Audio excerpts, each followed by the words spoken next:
Bueno, muchas gracias, Cintia, flamante presidenta. La verdad es que era hora que una mujer presida, ¿no? Así que, muy bien, a todas y todes. Muy bien. Eh, Rubén, hiciste una tarea excepcional, te nombraron profesor, no sé, o director, presidente honorario, así que vas a tener medallas todos los años. A Pasarín, por supuesto, y a todos los demás los saludo con mucha alegría y muchísimas gracias por invitarme. Yo estaba pensando recién cuando hablaba Rubén, con esto de la pandemia, la cuarentena, ¿qué hubiese pasado si la cuarentena nos agarraba el 8 de diciembre, 9 de diciembre? Sería impensable, ¿no? Estaríamos viviendo un calvario. Pero a nivel internacional hay, hay dos interpretaciones, yo adhiero a una de ellas, eh, porque dice que el virus puso en crisis al planeta. Y yo digo que la crisis es una crisis sanitaria por la pandemia. Pero la humanidad tenía una crisis civilizatoria que venía de antes. Una crisis civilizatoria que esta pandemia está logrando de alguna manera poner en un nuevo eje. Para que ustedes piensen y vayamos pensando todos a qué me refiero. Ese nuevo eje es, por ejemplo, la revalorización del Estado y de la salud pública. Hasta que no vino esta pandemia, quien hablaba de esto, quienes hablábamos de esto, y ustedes son parte de esto, éramos herejes, éramos los tipos que las compañeras y que veníamos disruptivamente a romper un orden establecido. Es decir, la pandemia hoy nos ayuda a abrir nuevos escenarios. Primer tema, a nivel internacional. A nivel internacional, el mundo que conocimos no va a ser igual. Tampoco quiere decir que va a ser mejor. Esto es parte de la discusión. Porque el mundo que conocimos, que íbamos transcurriendo, por ejemplo, los últimos 45 años, era un mundo que había naturalizado cuestiones tales como que, esta que nombraba hace un rato, que el Estado debe conservar los balances comerciales y evitar los déficits fiscales, por lo tanto, en salud se tienen que hacer cargo los privados, en educación lo mismo. El Estado nunca estuvo ausente, pero sí una presencia empresarial que reemplaza por el mercado a el orden social que genera un Estado, obviamente, de justicia social cuando está presente. O ordena el Estado, o ordena un Estado al servicio de las empresas, o sea, al servicio del mercado. Y esto lo puso en juego, es más, habíamos naturalizado las muertes como cosas naturales. 2,5 millones de muertos en Medio Oriente, 10 años, 4,5 millones desplazados que veíamos por las fotos, no por la película, flotando cadáveres en el Mediterráneo. ¿De dónde sale esto? ¿De dónde viene? Nadie se daba por enterado. Fondos de inversión supranacionales que empiezan a manejar la medicina, como lo hemos relatado varias veces en los congresos de ustedes, cuando los fondos de inversión empiezan no ya a manejar medicamentos, sino que empiezan a comprar todas las patentes que van saliendo. Caso del Sofosbuvir, 12.200 millones de dólares, que acaba de poner en la FDA y aprobarse el Remdesivir, que sabemos que es un antiviral, pero no sabemos si sirve como cualquier antiviral para ver si mejora una situación, pero no logra, digamos, esa capacidad de cura de un virus como el coronavirus. O sea que el mundo había naturalizado esto, había naturalizado esos fondos de inversión, había naturalizado el cambio climático, el calentamiento global, la desertización de las tierras, el glifosato o los agrotóxicos como cuestiones naturales, y había naturalizado otras cosas que no voy a entrar a contar porque son de la política, pero los golpes de Estado blandos, los duros, los medianos, lo que ustedes quieran en América Latina, como lo hemos sufrido en los últimos 15 años. Esto es el mundo. ¿Qué mundo? El mundo que denuncia el Papa Francisco desde hace 4 años y que está destinado a decir, se ha roto un concepto esencial para recuperar cualquier plan de salud en cualquier lugar del mundo, que es aquello que tiene que ver con la humanización de los pueblos, porque con la geografía, con la historia, con la identidad, con todo aquello que compone una conciencia, no alcanza si eso no está recubierto una alta dosis de humanidad, de afectos, que promueva la construcción de un modelo social solidario, biocéntrico, que esté centrado en el hombre y en la naturaleza.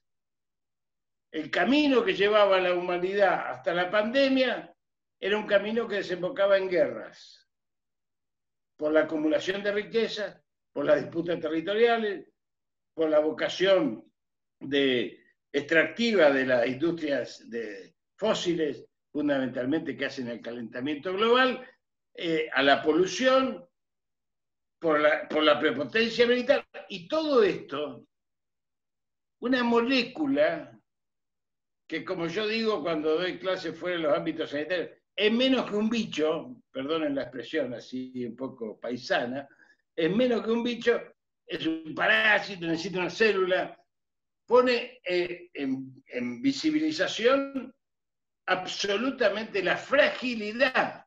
Se caen las bolsas, se destruyen las empresas, se derrumban las economías, y en realidad es una pandemia que merecería un tratamiento sanitario, y sin embargo el mundo discute como si fuese una dicotomía por esta figura dominante neoliberal de la financiarización de la economía. ¿Cómo vamos a hacer sanitarismo si se derrumba la economía? ¿Por qué? Porque la economía era el ícono sobre el cual se basaba la construcción de la sociedad en la cual vivíamos. Entonces, una pandemia que detiene la economía es una pandemia que, obviamente, por la cuarentena, está dañando la economía. Y si está dañando la economía, daña el sistema. Daña el sistema de lo políticamente correcto hasta ese momento. Daña el sistema de los fondos de inversión supranacionales que arrasan soberanías. Daña el sistema de los medios hegemónicos que dejaron de ser de comunicación y pasaron a ser factores de poder. Por eso hasta último momento escondieron la pandemia. Por eso hasta último momento no quisieron asumirla. Por eso desde el primer momento la atacan, porque va en contra de sus intereses. Esto está sucediendo en el mundo. Entonces una simple molécula, cuyo primer diagnóstico tuvimos que asumir desde la Argentina, yo siempre digo en 4 niveles: el nivel virológico, infectológico, de saber que era la 7ª cepa de un coronavirus que lo conocemos, como el de la influenza, que tenía un comportamiento diferente, sí, mutante, de animales salvajes hacia el hombre. ¿Por qué? Porque los animales salvajes están desapareciendo. Y los virus, que no pueden trasladar esa inteligencia a los gobernantes, ellos sí mutan para seguir viviendo. Entonces trataron y lograron pasar de los animales salvajes a los humanos. O quizás mutaron por la agresión de la medicalización perversa absoluta de la industria farmacéutica a nivel global. No sabemos. Lo que sí sabemos casi con certeza, que no es producto de la biotecnología ni de la guerra de 5ª generación. Esto ya prácticamente está descartado. Pero ese primer análisis había que hacerlo. El segundo análisis ya era epidemiológico, cómo se comportaba esto. Y bueno, vimos que se comportaba como los otros virus respiratorios, se comportaba de la misma manera, 80%, 15, 5, no lo voy a repetir porque ustedes lo saben tanto como yo.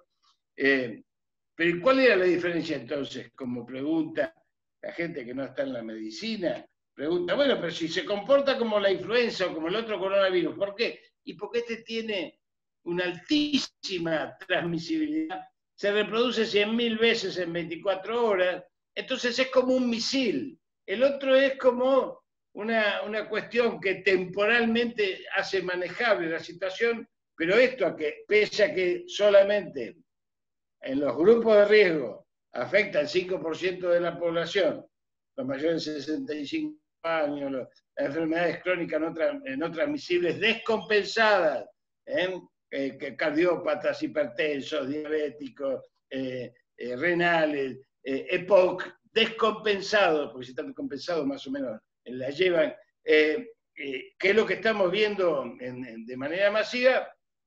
Ese 5%. En 300.000, 400.000 colapsan los sistemas. Y esto fue lo que pasó en Estados Unidos, lo que pasó en Italia, lo que pasó en España. Colapsaron los sistemas y muchas de las personas que murieron sin atención médica. Y afecta fundamentalmente, como afecta a las personas de enfermedades crónicas no transmisibles, afecta a todas las personas inmunosuprimidas. Aquellas personas que presentan respuesta inmunológica débil, aquellas personas pobres, aquellas personas deprimidas, aquellas personas que viven en situación de calle, aquellas personas... Por eso uno se explicaba, el otro día un periodista me preguntaba si no tenían tiempo para identificar los cadáveres en Nueva York, y yo le decía, no es que no tienen tiempo. El problema es que los familiares no pueden ir a reclamarlo porque son todos inmigrantes ilegales, entonces los tienen que enterrar como nene. Esto está pasando. O sea que la pandemia desnuda ese sistema. Los sistemas sanitarios en el mundo, con rarísimas excepciones, estaban en un nivel diferente en cada uno de los países. Sabemos que Inglaterra tenía un nivel importante, sin embargo, soporta hoy esta cantidad de muertos en decenas de miles, que realmente es impresionante. ¿Por qué? Porque la cuarentena es el único remedio posible. Hasta hoy no hay otro remedio. Para esta cuarentena no hay otro remedio. Quienes la vencieron, no más que decir que la vencieron, porque nunca se vence hasta que no hay una vacuna. Quienes lograron controlarla era porque fueron estrictos en el mantenimiento y en la ejecución de la cuarentena y de la salida administrada de la cuarentena. Los sistemas médicos fueron aquellos que pusieron el cuerpo y fueron los más castigados por la pandemia y ofrecieron la mayor cantidad de muertos los trabajadores de la salud, todos, en especial de la atención primaria. Esto hay que decirlo. Esto hay que decirlo. No quisiera que esto vino y todo el mundo, el doctor Muñiz cuando murió en la fiebre amarilla. Pero esto reproduce un esquema como justamente el de la fiebre amarilla, que no es malo traerlo. Cuando vino la fiebre amarilla en el sur de la ciudad de Buenos Aires, todos los ricos, que era la zona rica de Buenos Aires, se fueron al norte. Lo que hoy es San Isidro, Vicente López, todas esas zonas, San Fernando, todas esas zonas supuestamente más blancas y más, entre comillas, ¿no? Y más fuertes económicamente. Y dejaron a todos los negros en San Telmo y en la zona sur. 30.000 cadáveres hay en Parque Patricio. 30.000 cadáveres. Terminaron de eliminar los negros. Los primeros lo eliminaron, y perdonen la digresión, los batallones morenos de San Martín, que justamente pudo sacarlos de la esclavitud, porque la Asamblea del 1813 no los había sacado, y después la Guerra del Paraguay. Y la última fue la fiebre amarilla. Por eso Ramón Carrillo, nuestro mentor, que era negro, decía que quedaban 2 negros, él y el que cuidaba la puerta del Senado. Pero volviendo a la pandemia.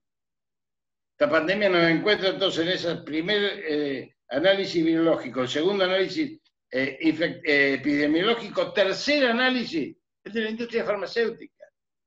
Sabíamos que la industria farmacéutica, como en la gripe aviar, algo estaba preparando. Y ahí está el Remdesivir aprobado por la FDA de Estados Unidos, del laboratorio Gilead, otra vez como el Fosfovir, otra vez como el Tamiflu de la gripe aviar. Rápidamente aprobado y seguramente promovido a futuro para su compra masiva, como corresponde, de acuerdo a sus cánones. ¿Quién conduce este laboratorio? Paul Singer y Donald Rumsfeld. Paul Singer, de los dueños de los famosos fondos buitres, y Donald Rumsfeld, traficante de armas y el dueño del Tamiflu, que compró todos los campos de anís del mundo, y lo denunció Hillary Clinton, no Rachid, no Pasarini, no Trepic, lo denunció Hillary Clinton en campaña electoral, porque cuando cerró el círculo del anís, el Tamiflu pasó de $67 a $240. Esto es lo que pasa en el mundo con la industria farmacéutica. Entonces, cuando el mundo se pone en vilo por esto que estamos planteando, les pido por favor a Lucía o a Cintia o Trepico que me avisen cuando falten 5 minutos, me hacen así, o 3 minutos, lo que quieran. Entonces, cuando el mundo está sabemos ahora que la vacuna va a salir, algún día va a salir. Ustedes no lo dijeron, pero yo se los digo humildemente, yo estoy como experto por la Argentina en la COPAL, en una comisión que se llama COVID-19, que somos 14 países, uno por país, donde estamos con muy linda gente de toda América Latina. Y hemos sacado ya 2 documentos, les pido que los busquen. La comisión se llama COVID-19. Esta comisión ya elaboramos 2 documentos, uno que hemos elevado al Parlasur, y ese Parlasur lo elevó a Naciones Unidas, y Naciones Unidas lo aceptó, que es que la vacuna que salga sea una vacuna humanitaria al servicio de la humanidad sin patente. Sin patente. Esto fue aprobado por la OMS y fue aprobado por mayoría de Naciones Unidas. Obviamente en todo esto se opone Sanofi, en todo esto se opone Estados Unidos, en todo esto se opone Israel. Pero la Argentina hoy tiene desarrollados 64 equipos de investigación en busca de esa vacuna y también en busca de soluciones alternativas de tratamiento clínico de la enfermedad. Están financiados a $100.000 cada una. Y uno de ellos está trabajando con la FDA, con Laboratorio de Investigación de Estados Unidos, no la FDA, de Estados Unidos, de Francia y de Israel para conseguir la vacuna. Ya están en fase 2. Y esto es muy importante. Pero también estos mismos financiamientos, estos que habían sido sepultados bajo la lógica del ajuste neoliberal, estos mismos produjeron el kit que presentó ayer y que lo sabíamos hace un mes, hecho por el Instituto Leluar, el presidente de la Nación, que es un kit serológico, no es el PCR que diagnostica la enfermedad, es el kit serológico, para los que no sepan, que es un kit serológico, es el que mide los grados de anticuerpos y si ya transcurrió la enfermedad asintomáticamente o la está transcurriendo o está sin anticuerpos, y esto es muy importante porque en 2 horas tenemos la respuesta por algo que se fabrica ya en la Argentina, uno de los 8 países del mundo, otra vez como los radares, otra vez como los satélites, otra vez con un gobierno nacional y popular, que estamos produciendo eso y se van a producir 500.000 kits de acá en los próximos 45 días. Esto junto con las 3 fábricas de respiradores, estamos intentando controlar con la cuarentena algo que sabemos que viene, que va a ser una expansión del virus, como la que estamos viendo, y tratamos que se mantenga esa expansión como debe mantenerse, es decir, sin colapsar el sistema sanitario. Y esto nos parece lo más importante, es lo que está haciendo el mundo, porque el mundo entró y salió de la cuarentena automáticamente, pero acá hay sectores que intentan no agradar la cuarentena. Y hay 3 factores por los cuales quieren no agradar la cuarentena. Primer factor, se esconden detrás del tema de economía y salud, como si fuese una dicotomía. No es ninguna dicotomía. Pensemos en un círculo que diga salud y en otro que diga economía. Esos círculos son complementarios, no podría ser de otra manera, pero son complementarios en la medida que se privilegia la salud. Significa que las medidas que se toman son las medidas esas que llamamos esenciales, donde la producción de alimentos, la producción de medicamentos, la seguridad y la recolección de residuos son esenciales para que tengamos una calidad de vida mínima, junto con todas las herramientas económicas para todos los sectores que no pueden trabajar por la cuarentena, desde las pymes hasta los cuentapropistas, desde la IFE hasta los monotributistas y hasta los sueldos de las empresas privadas para que no despidan personal. Se trata de mantener esto, pero salen los economistas, que uno dice, ¿cómo puede ser que en medio de la cuarentena nos estén planteando el déficit fiscal, el riesgo país, el manejo de la deuda, cuando en realidad no dicen la verdad, porque Estados Unidos ha llegado al 117% de deuda pública de su PBI? Nadie lo dice acá. Y los países que no emplearon la cuarentena tienen tal déficit mayor que nosotros que llama la atención, porque cuando vienen los procesos sanitarios se cae la economía. En Estados Unidos hay 36 millones de personas que se quedaron sin trabajo. Entonces, ¿por qué nos atacan entonces la cuarentena? Nos atacan porque en realidad lo que ha surgido en la etapa de expansión es algo muy importante. Ha surgido un liderazgo político que se ha consolidado, el 80% de las personas, los compatriotas, aceptan la cuarentena. Pero también es cierto que ese liderazgo está sustentado en una sala de situación del Ministerio de Salud que va monitoreando hora a hora lo que pasa a nivel internacional, lo que pasa a nivel regional, lo que pasa a nivel local, como estamos nosotros desde la COPAL monitoreando los 14 países que somos. Y nos damos cuenta absolutamente de cómo viene el proceso, lo que va a pasar y cómo se va a ir después saliendo paulatinamente de eso. Pero esto hay que analizarlo, esto hay que verlo. La Argentina hoy es líder, por lo menos en Latinoamérica, que es lo que yo hablo con mis colegas de toda Latinoamérica, en esta situación. Y esto es muy importante para nosotros. Pero no porque el poder político se haya sentado solamente, sino porque el poder político por primera vez en mucho tiempo aceptó la sugerencia del sistema sanitario que le da la pauta de cómo aflojar o no aflojar aquello que tiene que ver con la preservación de la salud de todos los argentinos. Pero hay un hecho superior y que viene bien para pensar las políticas futuras, y entro en la etapa final cuando dé la vuelta, que es el tema de haber recuperado los argentinos la solidaridad social activa.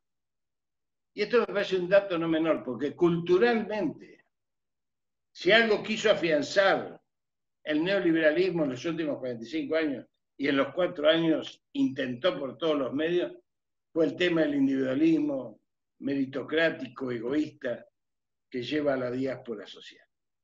La cuarentena logró afianzarnos en una situación que pudimos manejar prematuramente cuando había 2 muertos y 3 decenas de infectados, todos con nexo epidemiológico absolutamente claro, eran todos casos importados. La gente al principio no lo entendió, pero después lo fue entendiendo, y lo fue comprendiendo y lo fue poniendo en donde correspondía, y hoy esa cuarentena tiene el 80% de aceptación, más allá de la operación política. ¿Para qué? Para deteriorar políticamente al gobierno. Y esto, claro, uno dice, pero la oposición no está en eso, ¿no? La oposición que maneja territorialmente, no. Pero la oposición que está fuera de los territorios está intentando horadar esa capacidad de acumulación política que puede tener o no. Entonces tenemos que pensar, para ir terminando, que el mundo va a cambiar.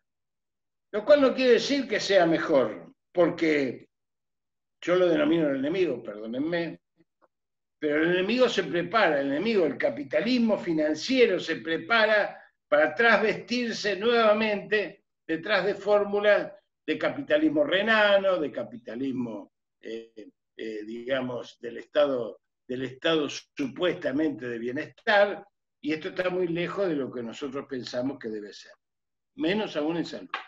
En salud, nosotros creemos que hay que derrotar elementos tales que forman parte de la política estratégica de